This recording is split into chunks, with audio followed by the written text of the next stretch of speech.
गौरी गणपतीच्या फराळासाठी आज आपण पाहतोय कुरकुरीत खुसखुशीत शेव. डिटेल रेसिपीसाठी चॅनलला व्हिजिट करा.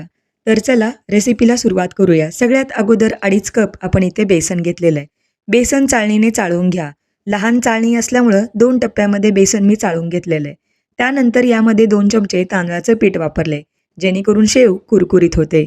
लगेच आपण यामध्ये 1 चमचा मीठ, 1 चमचा लाल तिखट, 1 छोटा चमचा हळद पावडर आणि थोडीशी हिंग, याचबरोबर 4 चमचे कडकडीत तेल गरम करून टाकले.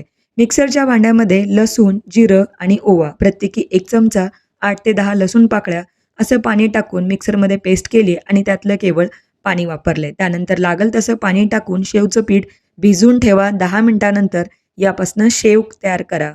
तर सोऱ्यामध्ये हे पीठ टाकून खमंग खरपूस शेव दोन्ही साईडनी तळून घ्या. तयार आहे आपली शेव. रेसिपी आवडली असेल तर लाईक, शेअर, सबस्क्राईब नक्की करा.